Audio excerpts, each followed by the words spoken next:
Minhas queridas irmãs, meus queridos irmãos, boa noite. Que Jesus nos abençoe em seu infinito amor. Meu nome é Carlos Cardoso. Eu venho aqui com a comitiva, estamos em uma comitiva, somos da Comissão Estadual de Espiritismo. A Comissão Estadual de Espiritismo fica no centro da cidade, aliás, fica na Campina do Barreto, um bairro da zona norte de Recife, e é uma das federativas do estado de Pernambuco. Estava conversando com nossa querida irmã e há cerca de 3 semanas atrás eu falava com o nosso irmão Washington Pereira, na noite do sábado, e ele estava aqui com vocês naquela noite. A Comissão Estadual de Espiritismo, junto com a Federação Espírita Pernambucana, tem um trabalho de orientação e de agregar em torno da codificação kardeciana e dos ensinamentos de Jesus, o movimento espírita do estado de Pernambuco. Há estimativas que no estado de Pernambuco existam aproximadamente entre 450 a 500 instituições espíritas. Aproximadamente 350 dessas instituições são adeptas a essas duas entidades. 250 aproximadamente a Federação Espírita do Estado de Pernambuco e aproximadamente 100 a Comissão Estadual de Espiritismo. No mês de julho nós estivemos também com esse grupo na cidade de Floresta, aqui na frente, visitando o Instituto Espírita Caetano de Coimbra. E é com muita alegria, meus amigos e minhas amigas, que a gente traz na noite de hoje o abraço de todos que compõem o movimento espírita orientado pela Comissão Estadual de Espiritismo. Regra geral, a Comissão Estadual de Espiritismo não é uma instituição, um centro espírita com seus estudos voltados para a codificação, como normalmente ocorre com a instituição, mas é uma entidade orientativa, razão pela qual cada um dos que estamos aqui fazemos parte de uma entidade diferente na região metropolitana. Eu, por exemplo, faço parte, tornei-me espírita lá, ainda na juventude, e até hoje temos nossos vínculos, nossa ligação com a comissão, com a Associação Municipal Espírita de Abreu Lima, a AME de Abreu Lima, na cidade de Abreu Lima. Nossos irmãos aqui fazem parte de uma instituição em Cavaleiro, Jabotão, que é o SEAC. Nossa querida irmã Márcia Alencar é dirigente de uma instituição espírita no bairro de São Martim, que é o Chico Xavier. E por aí cada um de nós tem o seu papel. E para a gente é uma alegria muito grande estar nesse final de semana aqui com todos vocês. Estivemos na tarde de hoje numa instituição, nossa irmã Márcia Alencar, no NEASA. Nossa irmã Márcia Alencar falava do mesmo tema, né? Abordava esse mesmo tema. A gente está aqui hoje com uma profunda alegria. Não é a primeira vez que eu venho ao Arco Verde, já estive aqui inúmeras vezes. Fui funcionário da Compesa, hoje sou aposentado, funcionário da Companhia Pernambucana de Saneamento, e por diversas vezes eu dormi inclusive na cidade de Arco Verde, naquela estação de tratamento de água, onde a gente vinha ali realizar atividades pertinentes à minha área técnica. Então, por diversas vezes a gente esteve aqui. A última vez que nós passamos aqui para a cidade de Arco Verde foi no ano de 2016, realizando um trabalho também dentro da empresa ligado a esgoto, aí numa lagoa depuradora de esgoto que tem aqui após a cidade, no seu lado direito. Só para a gente se familiarizar. Há um momento na nossa vida que a gente cruza a porta do centro espírita, salvo aqueles que nasceram no lar espírita, como por exemplo nossa querida irmã Isis, já nasceu no lar espírita. Salvo engano, tivemos o desafio de pela primeira vez, num determinado momento, aqueles que não são espíritas, não eram espíritas ou se tornaram espíritas na juventude, ou numa idade mais adulta, tivemos a coragem, a alegria de cruzar a porta do centro espírita.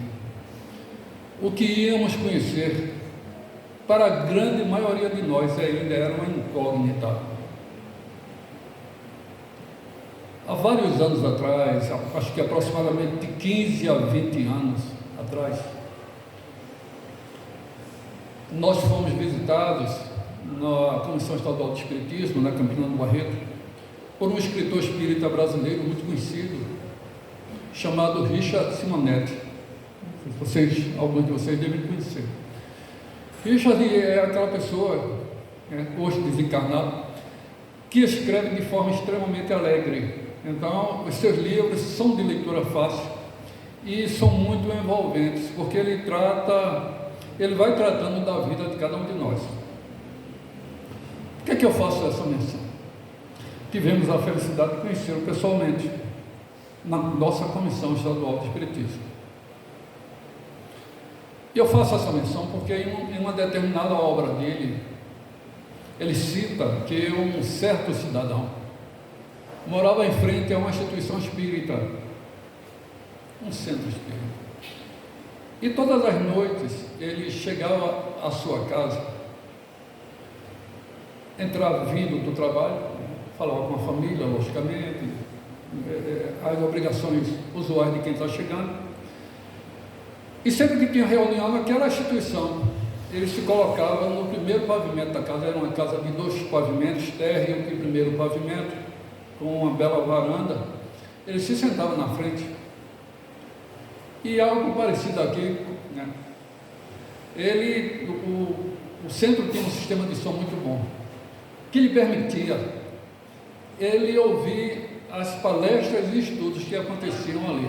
Então era muito comum, ele chegava, sentava e ficava ouvindo aquelas orientações, que para ele eram extremamente confortantes e muito orientadoras, como com certeza é para cada um de nós. Um dia aquele cidadão foi indagado por uma pesquisa de opinião na rua da sua cidade e perguntaram para ele, após uma série de perguntas, né, nossa irmã Márcia Alencar falava, inclusive hoje, ela encerrava sua palestra falando do censo de 2022, que dava os indicativos da população espírita do Estado brasileiro e que nos credenciava como o maior país espírita do mundo, né? E ainda continua sendo. E aquele cidadão disse, eu sou espírita. Quando lhe perguntaram sobre a sua religião, eu sou espírita. E Richard, de forma extremamente engraçada, mas questionadora, no final daqueles ensinos, né, daquela orientação, ele diz, aquele cidadão nunca tinha atravessado a rua para entrar na porta do centro. Nunca. Ele morava exatamente a alguns metros do centro, mas nunca tinha tido a coragem de atravessar o centro para entrar. Escutava, mas o movimento espírita por si só ele desconhecia. Os que aqui nos encontramos fazemos parte do movimento, né, daquele que tomou, né, que audaciosamente resolveu cruzar a porta do centro para se familiarizar com a doutrina. A doutrina espírita é um instrumento de consolo por excelência.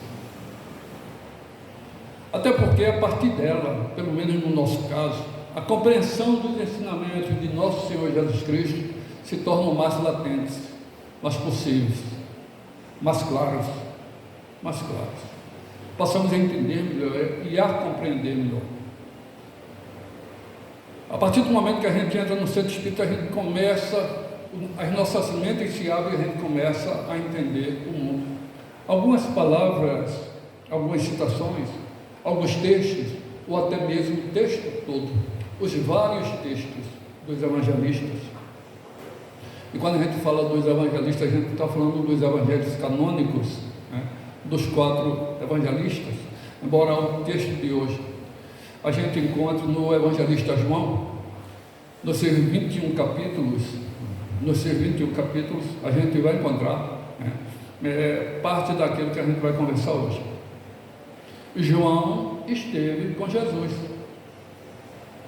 diferente de Lucas, por exemplo, que não conhecia o mestre, um pouco diferente de Marcos, que era muito jovem para isso, mas equivalente a Mateus, que o conheceu de forma pessoal. Então João teve a felicidade de conhecer Jesus. E o próprio João se inclinava, né, e se declarava como aquele discípulo que Jesus amava. Então, o que a gente escuta dele é extremamente consolador.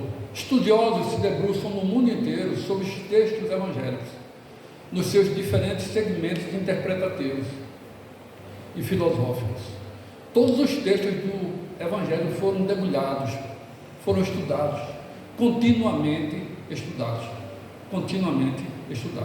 e ainda o são. Razão pela qual a forma de interpretação variou, mas sempre coincide para um ponto em comum. Os ensinamentos de Jesus são extremamente consoladores. Os ensinamentos do Mestre são extremamente consoladores.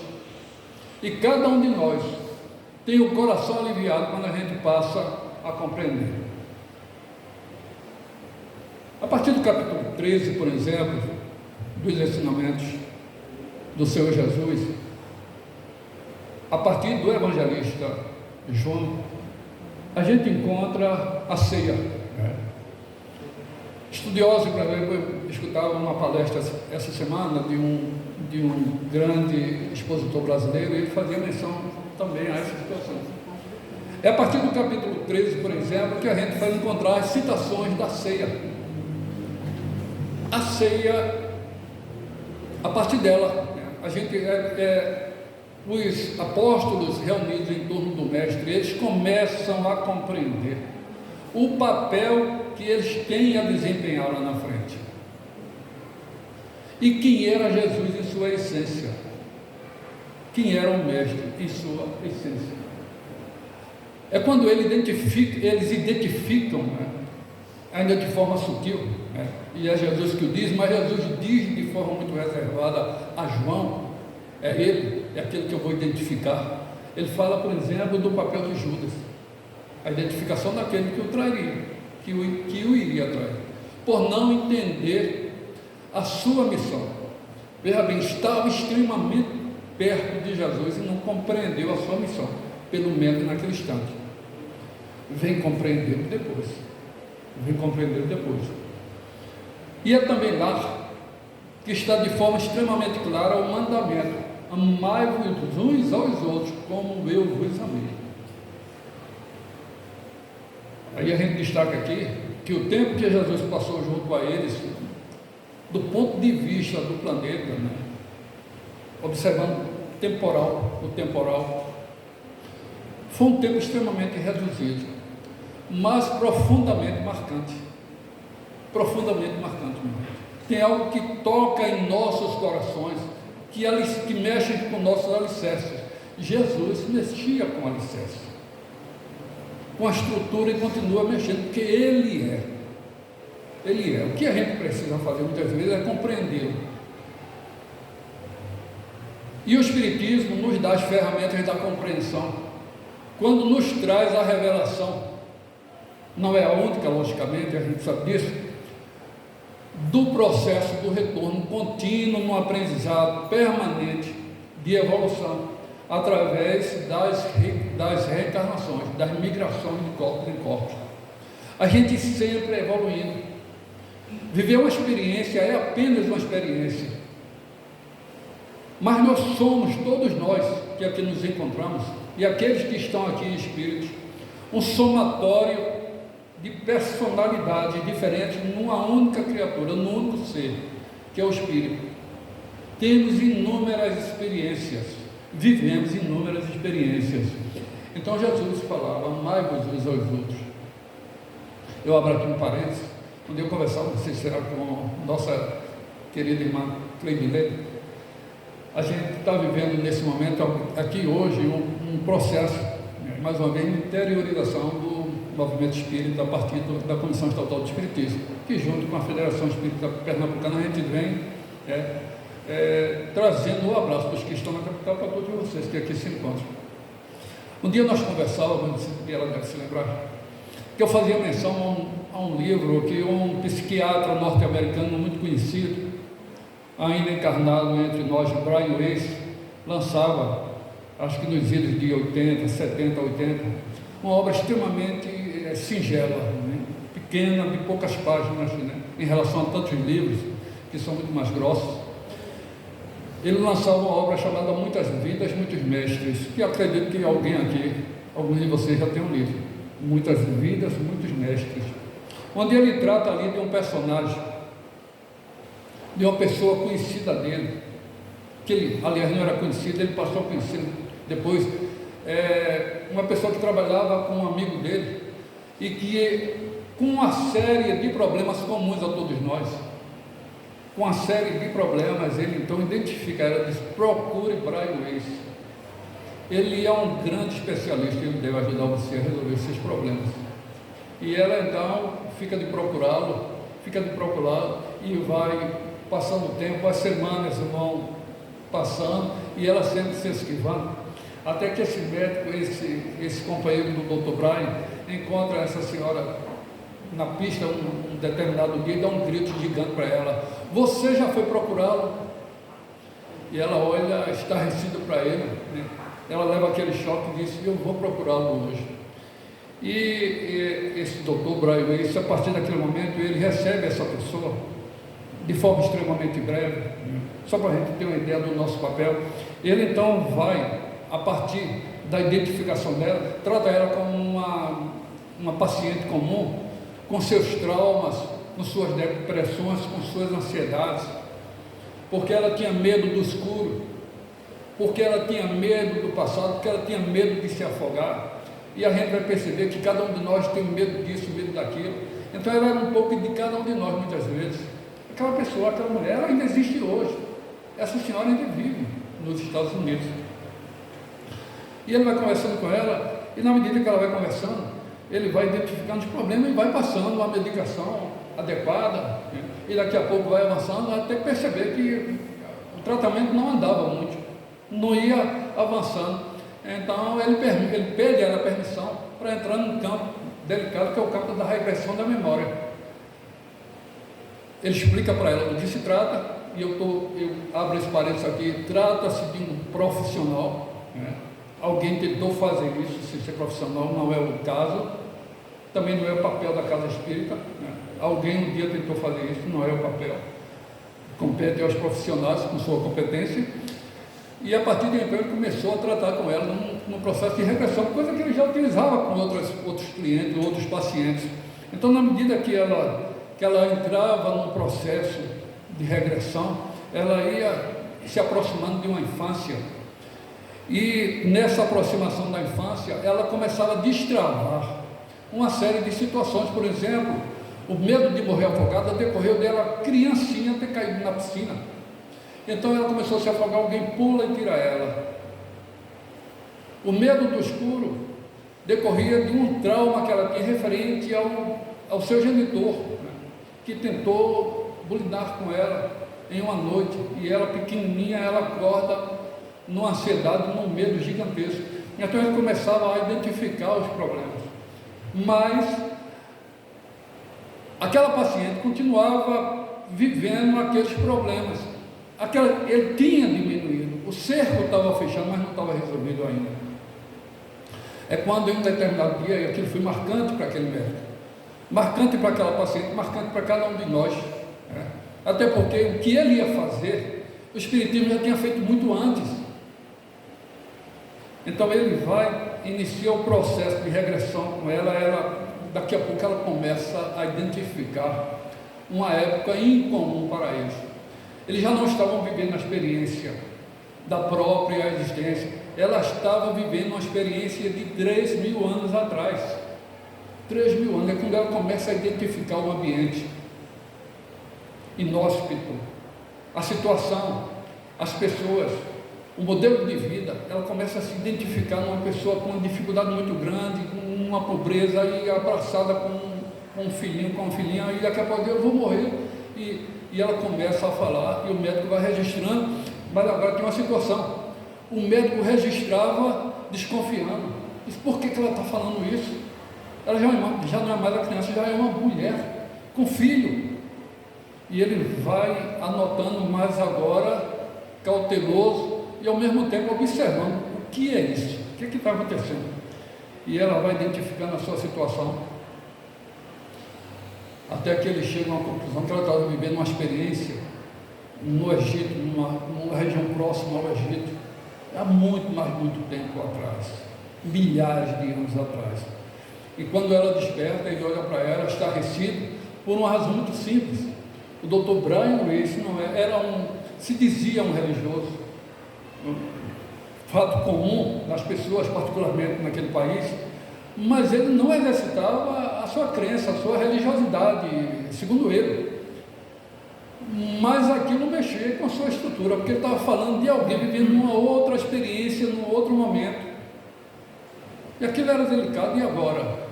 E a partir de então ele começa a observar com mais detalhe ela. Essa experiência, só para a gente resumir, se registrou por dezenas de vezes. E cada vez que ele percebia, ela induzia aquela irmãzinha a um mergulho no passado, surgia uma experiência diferenciada.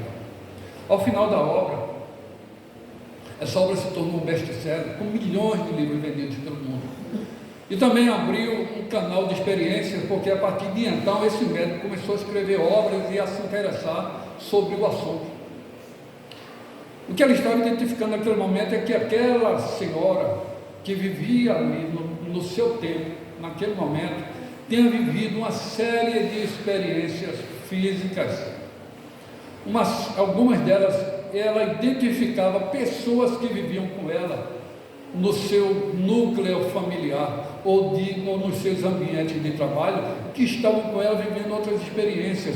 Em realidade, aquela mulher estava vivendo a experiência de cada um de nós aqui presentes, as muitas experiências que a gente vive na vida. E ele fecha essa obra dizendo que havia identificado naquela pessoa mais de 70 experiências, talvez pouco, diante do mundo, né? Mas quando a gente vai para a realidade do mundo, né? Do mundo que a gente conhece, do mundo recente, uma série de encarnações razoáveis. Só que aquele cidadão, aquele médico, aquele respeitável médico norte-americano, ele estava apenas descobrindo o que um professor francês já teria descoberto no século XIX, em função de uma série de experimentos à luz da razão, à luz das experiências, com uma série de observações delicadas para se chegar à conclusão, até porque ele não pactuava com aquele pensamento de que nós vivemos uma série de experiências, mas nós somos um só, o Espírito.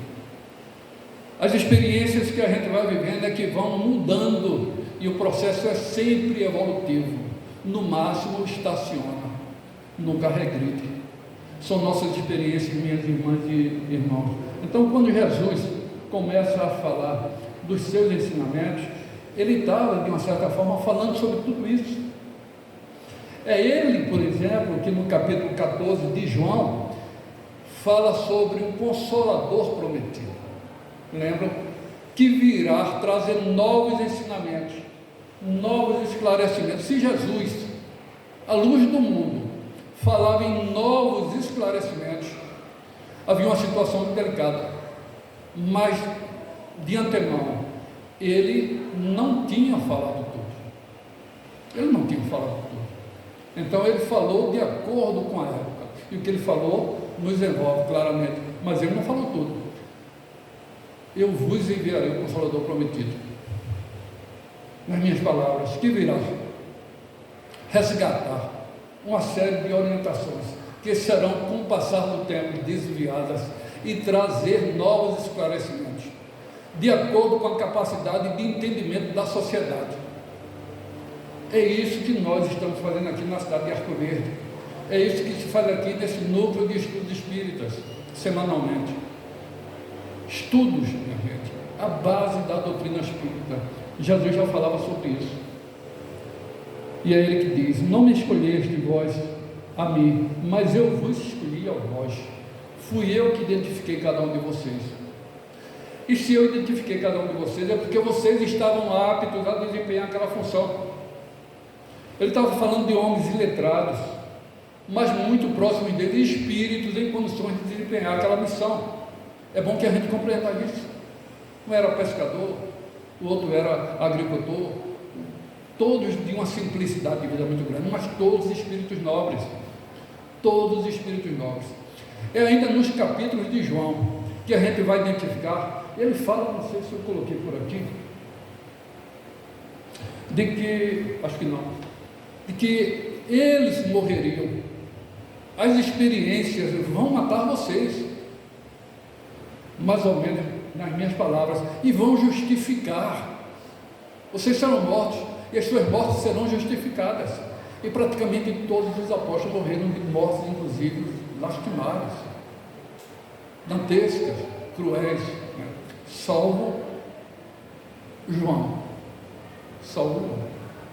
Então foi ele que disse isso no capítulo 16, versículo 33. Tenho-vos dito isto, para que em mim tenhais paz. No mundo tereis aflições. No mundo tereis aflições, mas tende bom ânimo. E a nossa irmã Márcia Necara era extremamente feliz na tarde de hoje, né, quando ela descrevia esse tema, porque eu venci o mundo. Por que Jesus diz, eu venci o mundo, quando alguns dias depois ele desencarna de forma cruel? Pelas mãos de pessoas estúpidas, o termo é forte, pessoas estúpidas que o levaram a um desencarno cruel. Por que ele diz, eu venci o mundo?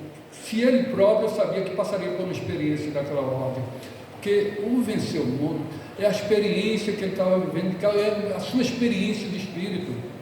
Jesus era, há 2000 anos atrás, há 4000 anos atrás, há 1 milhão, ele diz, eu estava com o Pai desde o início. Minha gente, isso é complexo, a ciência diz, o mundo deve ter aproximadamente 4,5 bilhões de anos de existência na formação do planeta, que inclusive é um dos mais novos, se não for o mais novo, segundo a própria ciência. Mas Jesus recebeu a responsabilidade. Os que iam chegando, nós, hoje aproximadamente 8 bilhões de criaturas, somos aproximadamente isto, né?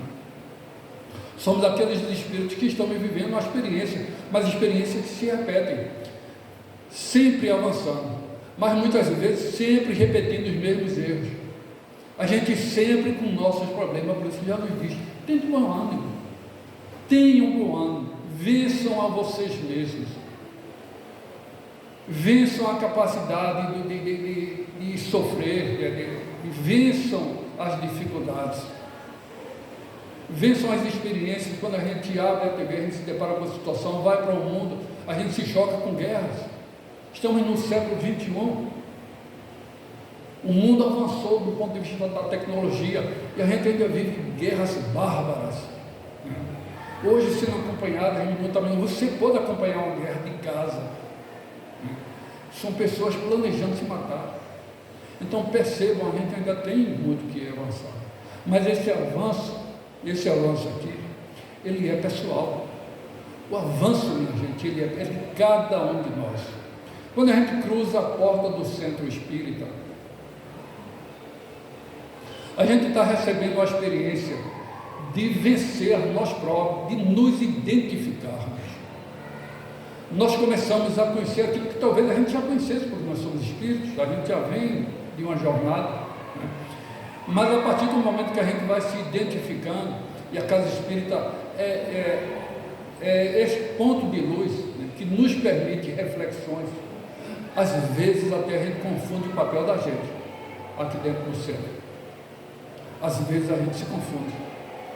Às vezes a gente confunde, né, pela ausência de estudo, com todo respeito por aqueles que às vezes declinam-se do estudo. Porque o Espiritismo traz os pilares que fomentam e que nos dão orientação sobre a vida aqui no planeta.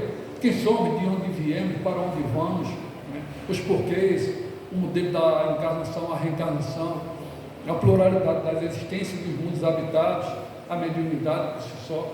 Então, e por que a gente, com tanto conhecimento, a gente distorce? No Livro dos Espíritos, na pergunta 258, Allan Kardec se volta para os Espíritos e faz o seguinte questionamento: quando na erraticidade, antes de começar nova existência corporal, tem o espírito consciência e previsão do que lhe sucederá no curso da vida terrena? A gente sabe o que vai acontecer conosco? Temos noção? Erra as perguntas de Kardec. Sempre que eu me permito uma reflexão, eu paro de falar: Kardec, em 1857, ele lança um livro com 501 perguntas. Em 1857. 3 anos depois, ele amplia este livro para 1018 perguntas. Eu lançaria aqui um desafio, mas principalmente para mim mesmo. Quem de nós, seríamos capazes de formular 50 perguntas, sem observar, sem filar, 50 perguntas de interesse da sociedade do planeta? 50. Kardec fez 1018. Mas essas 1018 se ampliaram, porque em outras obras da codificação a gente vai encontrar perguntas aos espíritos, sempre buscando nos informar sobre quem somos nós, de onde viemos, porque estamos aqui, para onde vamos. Você, eu, nós não nascemos no lugar errado, nós não nascemos na família errada, no país errado, nascemos no lugar adequado e apropriado para o nosso avanço, para a nossa evolução. Os que nos cercam estão ligados a nós por razões que neste momento talvez no campo da encarnação a gente desconheça, mas que não estão à toa, estão por suas razões, estamos ligados a ele com razões muito mais profundas e complexas do que a gente possa imaginar. Tudo tem a sua razão, minha gente. Tudo tem a sua razão. Os espíritos respondem para Kardec. Antes de começar, ele tem consciência e ele diz: ele próprio escolhe os gêneros de provas porque há de passar, e nisso consiste o seu livre-arbítrio. Lógico, a pergunta era ampla, e os espíritos a gente sabe que estão numa faixa de compreensão diferenciada, mas a pergunta era para aquele que já tinha condições. Eu vou encarnar ali, eu sei das dificuldades que eu vou passar, mas eu preciso estar ali, eu preciso me vencer, eu preciso renascer perto daqueles que eu afrontei, perto daqueles que eu corrompi, perto daqueles com quem eu errei. A gente vai ver no final, dentro do tempo, a gente traz um exemplo dessa ordem aqui, entendeu? Mas só para a gente ter uma ideia, minha gente, da importância de cada um de nós. Quando a gente cruza a porta do centro, muitas vezes a gente quer desistir. A gente conversava muito, né? De vez em quando a gente está junto com esse grupo, às vezes a gente quer desistir, às vezes bate o cansaço, né? Nossa irmã Márcia fazia até trazia a nós uma historiazinha hoje do desânimo. Achei aquela história fabulosa, Márcia. O desânimo vence tudo, é ele que puxa a gente, é ele que mexe com a estrutura dos que sentam na casa espírita, debruçam-se, alimentam-se da luz e fogem para as sombras, porque a gente, muitas vezes, diante das imperfeições que carregamos, não conseguimos ainda equilibrar as paixões com a grandeza dos nossos espíritos, e daqui a pouco é melhor estar ali ou ali. E qual a responsabilidade é sua? Eita, está chovendo muito, não vou do centro não, sabe, rapaz, vai passar, a novela hoje está bom, e a gente começa a declinar, e declina uma vez, 2, 3, e daqui a pouco a gente vai declinando. Divaldo Pereira Franco conta a história, né, o nosso irmão Divaldo, ele conta a história, né, ele jovem, conhecendo o Espiritismo, empolgado, feliz, e como todos nós, né, a gente, na empolgação, ele disse que conheceu um casal indo fazer assistência social. Ele conheceu um casal extremamente carente, um homem e uma mulher, passando por dificuldades gigantescas, e ele se aproximou deles, e aquele sofrimento, aquele casal tinha filho, lhe tocou tão profundamente, porque ele via naquela simplicidade daquelas pessoas, a fome que elas passavam, as dificuldades de toda a ordem, e ele precisa ajudar, mas de volta já era um médium, né? Um médium na excelência da mediunidade que ele tem, E Bezerra de Menezes apareceu para ele e disse: meu querido irmão, vá com calma. Não, mas a gente precisa ajudar, veja, a gente precisa, por favor. E daqui a pouco ele, a vontade de ajudar. E a família, aquele casal, começa a ceder. E ele começa a assistir, e vai às cestas básicas, aquilo que a gente precisa fazer também. E o casal começou a ir para a instituição. E Divaldo começou a se sentir feliz, porque o casal estava agora respondendo, estava sentando nos bancos da instituição para escutar, para estudar um pouco dentro das capacidades que a gente tem muitas vezes de entender. E aquele casal foi chegando. E ele ficou feliz quando viu que a vida começou a melhorar. A vida começou a melhorar para aquele casal. E foi melhorando. E o rapaz conseguiu um emprego. Que felicidade, né? Depois de tanto tempo desempregado, ele conseguiu um emprego.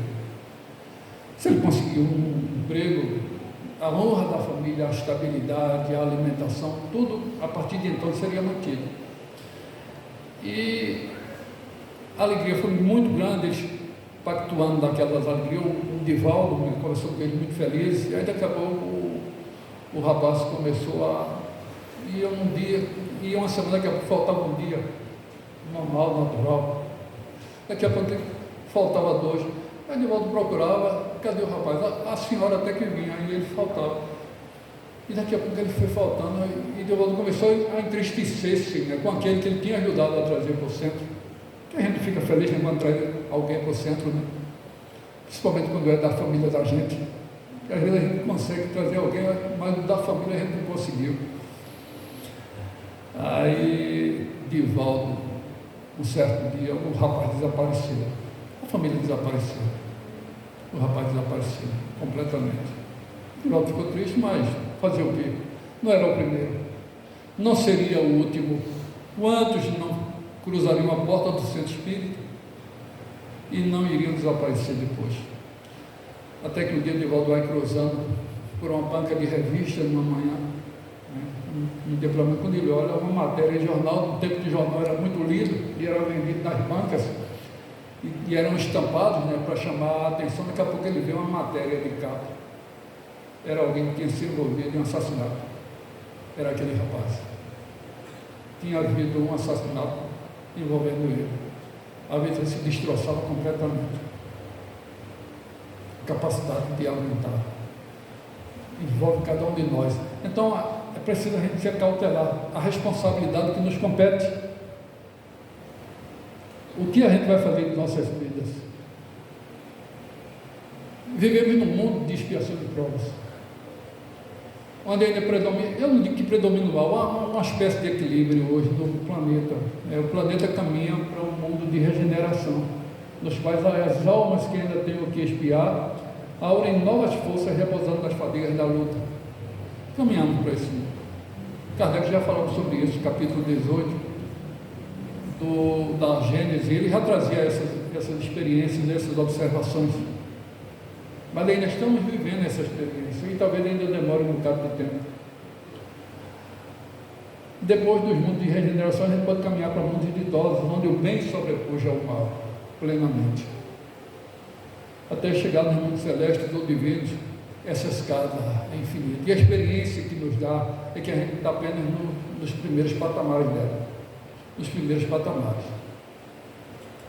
Mas isso já nos permite uma reflexão sobre o mundo, minha gente. A partir do momento que a gente cruza a porta do centro espírita e começa a se familiarizar com as obras da purificação, a gente começa a ter um entendimento do mundo que é muito peculiar e de muita responsabilidade. Nós começamos a compreender o mundo, esse mundo de desajustes, que aparentemente nos assombra ou que nos leva a uma reflexão. E a gente vai e diz: puxa, por que as pessoas não refletem sobre isso?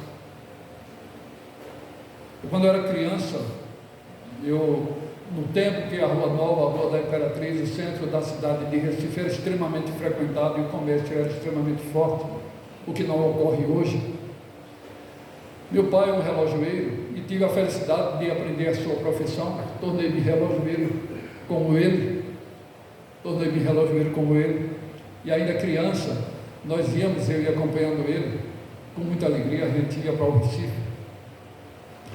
E sempre que eu passava pela ponte de ferro que liga a Rua Nova com a Rua da Imperatriz, eu via um cidadão sentado na cabeceira da ponte pedindo esmolas. Era um homem negro, forte, gordo, de chapéu. Lembro perfeitamente dele, como se eu estivesse vendo ele nesse momento. E eu, toda vez que passava ali, eu criança, 8, 9 anos, 10, eu olhava para ele e achava aquele homem estranho.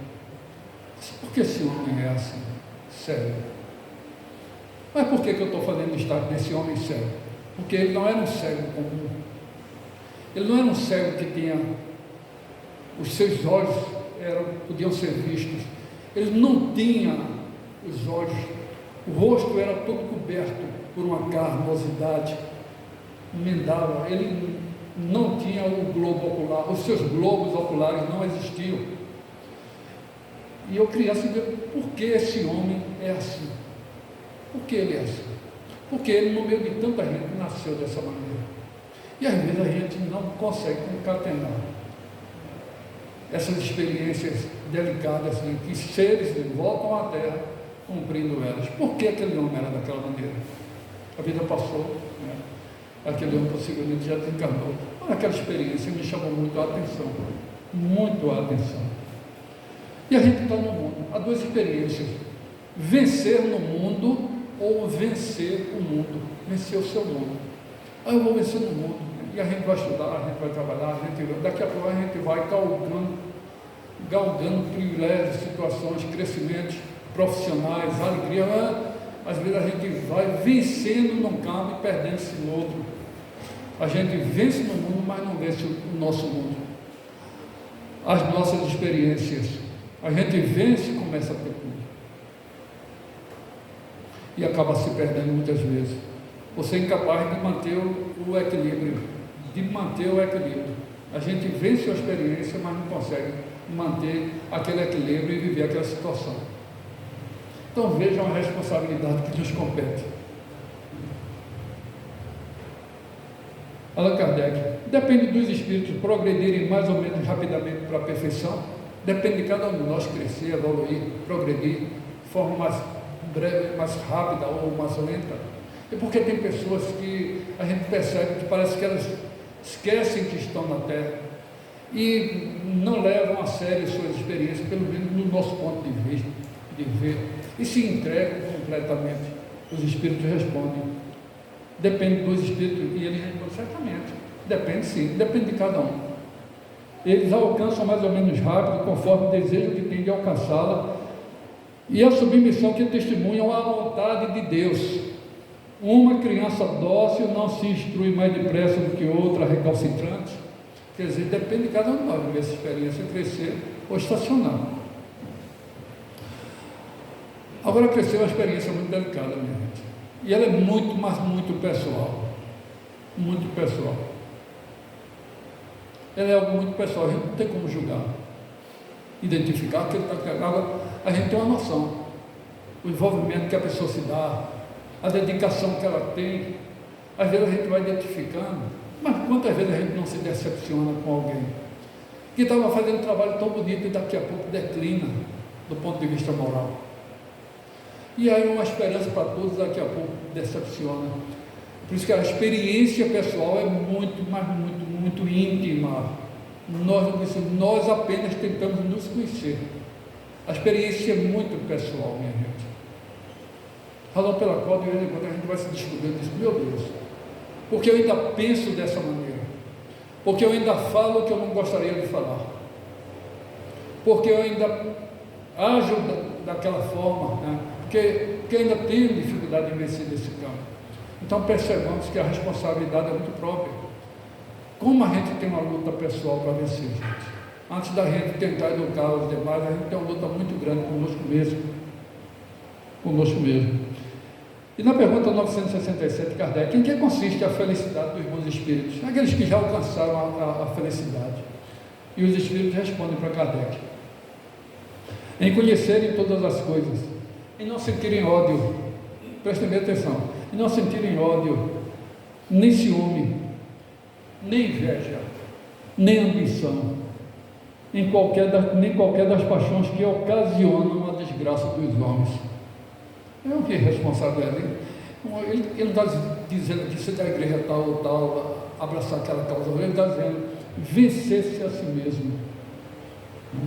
O amor que os une lhes é fonte de suprema felicidade.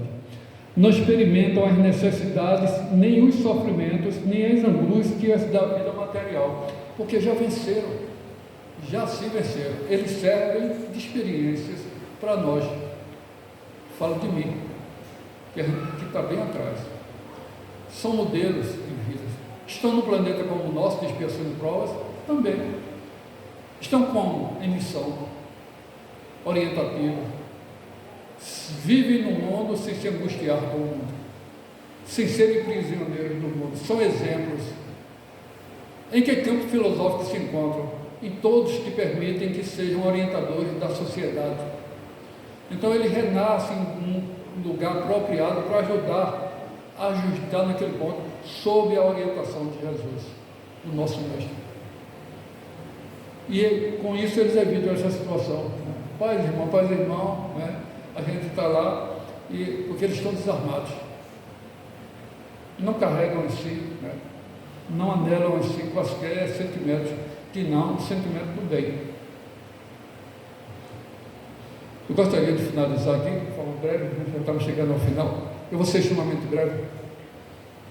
O livro O Céu e o Inferno, de Allan Kardec, é um dos livros pelos quais eu tenho um apreço muito grande. Muito grande mesmo.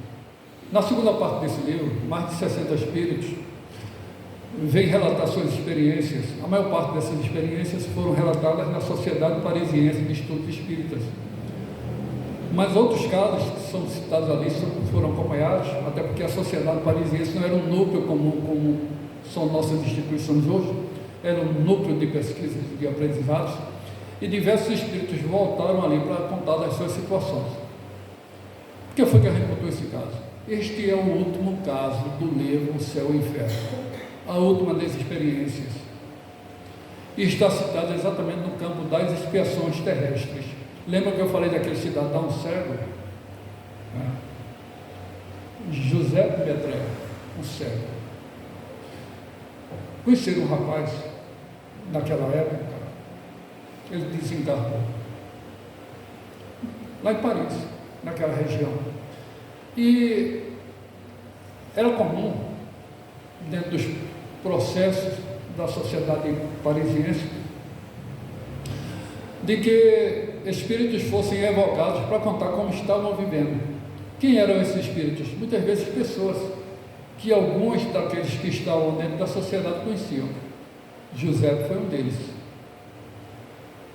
Era um rapaz muito bom, de um coração belíssimo, extremamente resignado, não maldizia ninguém, não reclamava de nada, mas jovem ainda ficou cego, continuou do mesmo jeito, uma pessoa digna de respeito e de amor, o que fez com que as pessoas se voltassem e dissessem: por que uma pessoa tão boa sofre tanto? A gente não tem isso, né? De vez em quando a gente identifica alguém e por que aquela pessoa sofre tanto? E mais adiante, a gente sabe que quando alguém se torna cego, os outros sentidos se ampliam. Mas esse rapaz, mais adiante, além de cego, ficou surdo. Imagina alguém cego e surdo. Estou falando do século XIX, minha gente. Se hoje o campo ampliou demais, né? Imagine nesse tempo aí. Desencarnou. Um exemplo de pessoa na sua sociedade. Alguém lembra do caso dele e diz: vamos ver se a gente consegue falar com este espírito.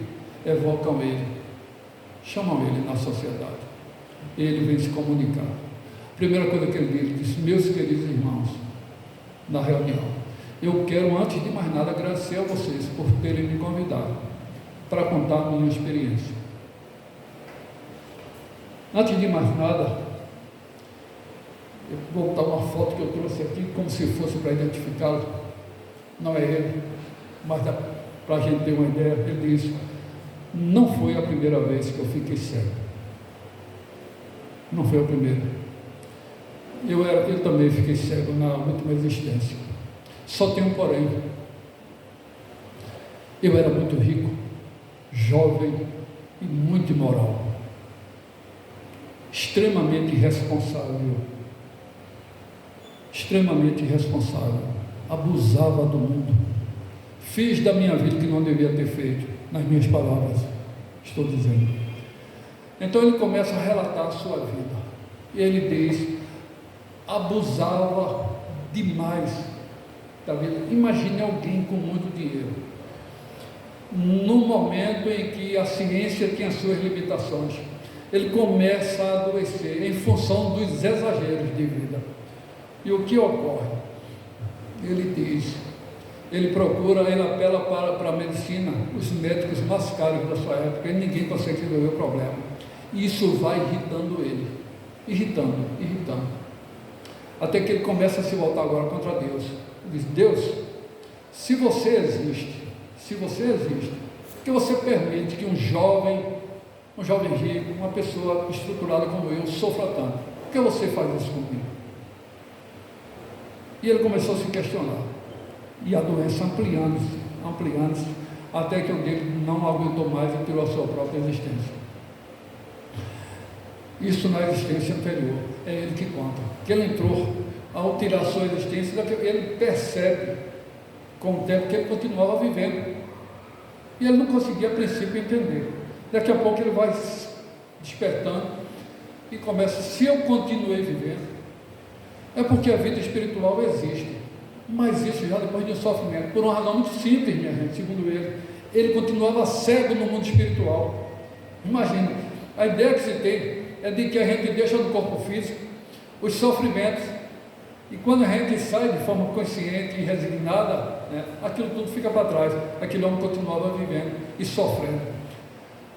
Em um determinado momento ele apela e diz, Senhor, se tu existes, penso que me socorre. Então ele começa a mudar o seu pensamento, começa agora a rogar socorro. É quando ele, pela primeira vez, segundo ele, né, na sua narrativa simples, lá no final da obra, ele diz que começou a vislumbrar uma luz. Eram espíritos que se aproximavam dele para socorrer. Então ele entabula um diálogo com esses espíritos, e eles dizem, você, em função do seu modelo de pensamento, está sendo digno de socorro. Ele disse, então posso seguir você? Ele disse, não. A forma como você atingiu o Senhor, você não é digno disso. Então eles conversam, aquele espírito é socorrido, coisa que ocorre de forma contínua, todos os dias, nessas experiências, às vezes dentro das nossas próprias casas, e esse espírito foi socorrido. Mas os espíritos disseram para ele, você vai ser socorrido, só tem o seguinte, sua experiência será dolorosa, que a gente tem que aprender de fato. Você retornará, e retornará sofrendo as consequências daquilo que você causou a si mesmo. E ele, então, é ele que conta que ele começou a mudar a entender de fato a realidade da vida. E a partir então foi mudou o seu comportamento. Ele aquece, concorda e ele retorna. É quando ele disse que, meus irmãos, eu retornei. Eu estou expiando aquilo que eu me causei, mas eu ainda precisarei, num outro momento, em uma outra existência, reparar o mal que eu fiz. Então entenda, gente, que as coisas não são tão simples, mas que sempre haverá oportunidades, tá bom? Então, que a experiência de médico, que possivelmente já pode ter até retornado, sirva de orientação para cada um de nós, e que a gente entenda que quando Jesus diz, tende bom ânimo, é para a gente, como ele, como aquele que está ao seu lado, você que está vivendo a sua experiência pessoal, a gente compreenda e tenha forças, apoiando-se uns aos outros, para vencermos a nós próprios, porque o grande artífice da nossa evolução somos nós próprios. Só que a gente tem que ter coragem, tem que ter amor e tem que estender a mão para ser digno de socorro. Que Jesus nos abençoe. Um grande abraço de todos que fazemos a Comissão Estadual de Espiritismo e todos que fazemos a Federação Espírita Pernambucana. Que Jesus abençoe a cada um de vocês. Os que passamos pelas tribunas não somos perfeitos, somos espíritos cheios de dificuldades morais, mas que a gente, um se apoiando nos outros, venceremos, porque a eternidade, né, é o caminho de cada um de nós, e a paz, a luz e o amor será a morada de nossos corações. Que Jesus abençoe a todos vocês e um feliz final de noite, um feliz sábado a todos, feliz semana, muita paz.